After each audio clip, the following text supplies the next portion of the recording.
africaine, à l'époque israélienne aussi, était patriarcale. Donc c'est-à-dire ce qui concerne l'héritage, territoire, pouvoir, ce sont des choses qui étaient réservées aux hommes. Pourquoi? C'est la loi. Et la loi était générale. Et la loi a affaibli les filles de Jélophshad.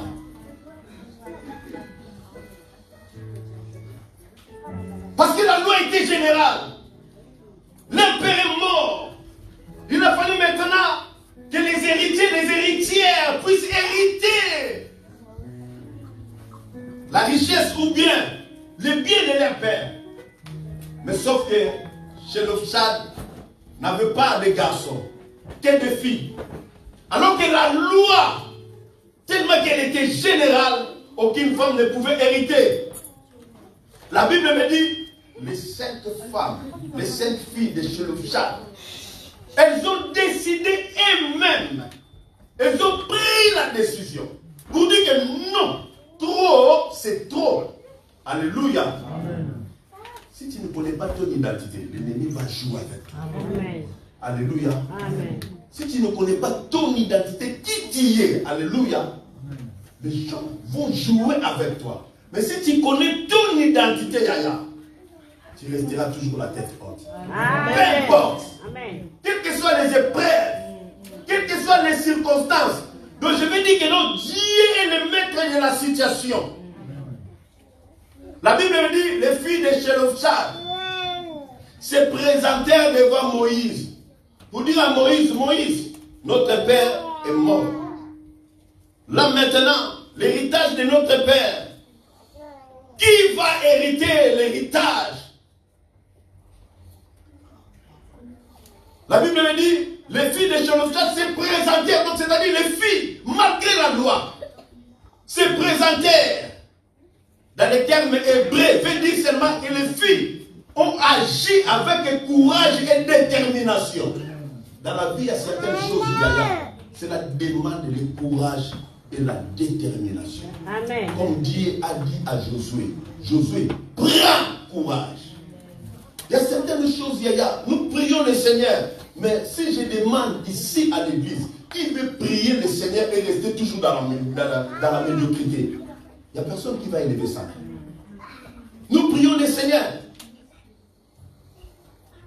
Si je demande, qui veut rester toujours dans la pauvreté? Personne ne dira oui. Parce que nous voulons tous être bien. Amen.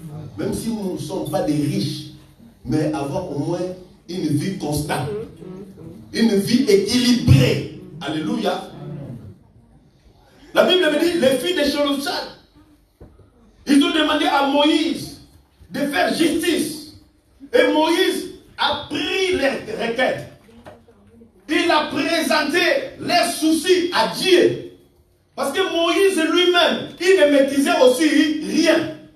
Pourquoi? C'est Dieu qui était le maître de la situation. Je vais dire à une personne, même si tu es combattu, laisse-moi te dire que Nzambe est le maître de la situation. C'est Dieu qui contrôle la situation. Même tes ennemis ne contrôlent pas la situation, bien aimé dans le Seigneur. Les filles de Jélophshad étaient affaiblies par la loi. Mais la grâce de Dieu les a fortifiées. C'est pourquoi j'avais dit dimanche dernier, même l'église aussi, symbole d'une femme. Donc c'est-à-dire l'église en elle-même, l'église est faible. Mais ce qui fait que l'église soit forte, c'est son mari, c'est son époux qui est Christ. Alléluia. Amen. Donc si l'église est forte aujourd'hui, c'est parce que dans la tête de l'église, il y a Jésus. Donne-moi un amen bien. Amen. Nous avons parlé de cet homme-là qui a guéri avec sa maladie pendant 38 ans. Au bord de la piscine de Bethesda. La Bible me dit, l'homme a souffert pendant longtemps. Christ a vu cet homme avec sa souffrance. Il a demandé à cet homme, veux-tu être guéri? J'ai personne pour me jeter dans l'eau pendant que l'eau est agitée. Donc l'homme, il était abandonné des membres de sa famille, de ses amis aussi. Alléluia. Mais Christ a eu compassion de cet homme. Tellement que c'était le jour de sabbat, Christ a dit à cet homme, prends ton lit, aujourd'hui même, et marche. Aussitôt, la Bible déclare, l'homme a pris son lit. Et il commence à marcher. Le juif connaissait bien, maîtrisait bien l'identité de cet homme-là. Regarde, mais aujourd'hui, c'est le jour du sabbat. Qui t'a autorisé de prendre ton lit et de marcher, alors qu'aujourd'hui, c'est le jour du Seigneur? Yaya, tu sais, dans la vie, ta joie ne fait pas la joie des autres. Il y a certaines personnes qui souhaitent de te voir seulement être malheureux. Il y a certaines personnes dans la vie sont là, les souhaits, et que ta joie. Ah non, non, non, pourquoi il est joyeux comme ça? Alléluia. Amen. Quand il réussit, oh non, non, non, écoute, dit non, alléluia. Non, non, non, c'est l'autre. Tu dois savoir Jésus. Donne-moi un amen bien. Un amen gentil. Dans son palais, tout s'écrit. Aujourd'hui, c'est le sabbat qui t'a autorisé de prendre ton lit alors que cet homme-là a souffert avec sa maladie. La Bible déclare, l'homme a répondu aux Juifs. Il dit, c'est lui qui m'a dit. Parce que l'homme ne connaissait pas Jésus. Il a dit seulement, c'est lui qui m'a dit. Prends ton lit et marche. J'ai obéi seulement à sa parole. Et moi aussi, j'ai pris mon lit et je commençais à marcher. Donc, c'est-à-dire, l'homme était faible. Pourquoi? Parce que c'était le jour des sabbats. Mais l'homme qui a dit à cet homme-là de prendre son lit et de marcher, lui, il est le maître des sabbats. Alléluia.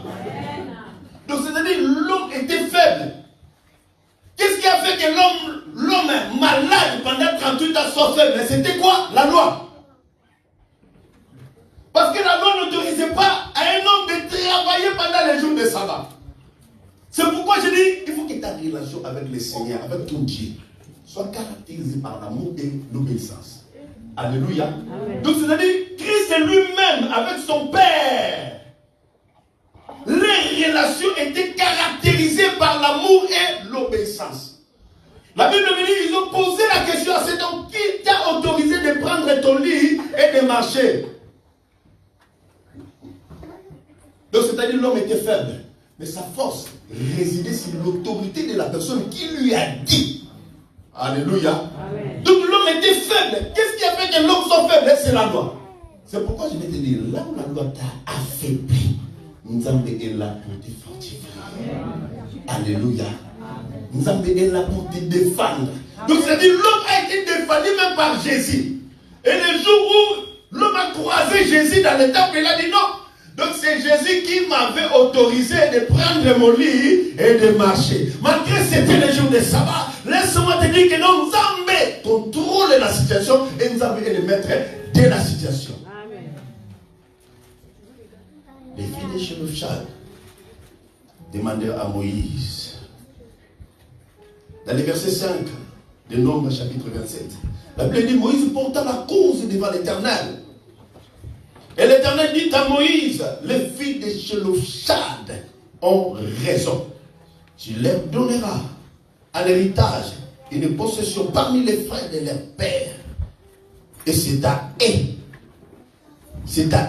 que tu feras passer l'héritage de leur père. Alléluia. Amen. Donc les filles de Shelofshad rejetées. Qu'est-ce qui a fait que les filles de Shelofshad soient rejetées? C'était la loi. Alléluia. Amen.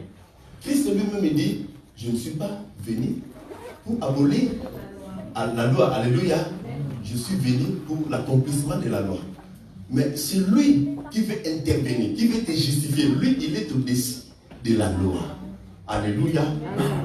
Donc les filles de Shelofshad étaient affaiblies, rejetées même. Mais Dieu a dit à Moïse dans le verset 6, l'Éternel dit à Moïse, les filles de Shelofshad dans le verset 7 ont raison. Tu leur donneras l'héritage. Alléluia. Amen. Là où tu es rejeté, Dieu est prêt pour te récupérer. Alléluia. Amen. Moi, je n'ai pas de famille. Non, tu as la famille. Alléluia. Amen. La famille de Dieu fait partie aussi de ta famille. Donne-moi un amen bien. Amen. Un amen gentil. Amen. Les filles de Shelofshad ont décidé elles-mêmes. Ils disent non, trop c'est trop. Ça ne continuera plus ainsi. Alléluia. Il y a d'autres choses dans la vie. Nzambe ne va pas descendre. Mais il y a d'autres choses qui demandent ta décision à toi. Alléluia. Même la foi aussi, c'est la décision que je vais prendre. C'est ma décision à moi. Je prends ma décision, je vais marcher avec le Seigneur. Peu importe les épreuves, peu importe les circonstances, peu importe les combats, moi je prends ma décision. La foi, c'est ta décision aussi. C'est pourquoi la Bible nous appelle, nous les croyants, à rester toujours fermes. Alléluia. Donc c'est toi qui prends ta décision. C'est pas ça qui va prendre la décision à ta place. Les filles de Shelofshad disent, trop c'est trop, ça ne peut plus continuer ainsi. Alléluia.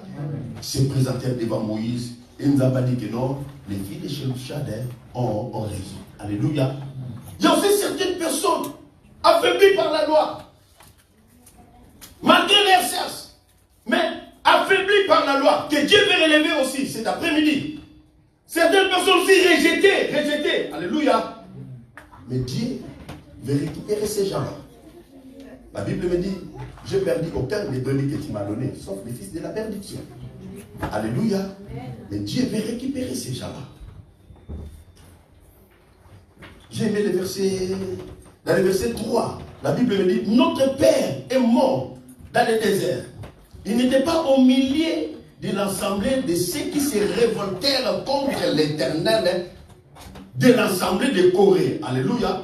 Ils ont mentionné Corée. Pourquoi? Parce que Corée s'est rebellé contre Moïse. Notre Père n'est pas mort à cause des péchés de Corée. Notre Père, lui, il n'était pas rebelle, mais lui, il était mort dans le désert. La cause de sa mort, c'est Dieu lui-même qui est le maître de la situation. Ce n'est pas parce que notre Père avait un péché particulier, non. Notre Père est mort dans le désert parce que Dieu lui-même, il avait décidé. L'ancienne génération des Israélites qui ont désobéi dans le désert, et ils n'hériteront pas la terre promise. Même Moïse lui-même, il a vu la terre promise de loin.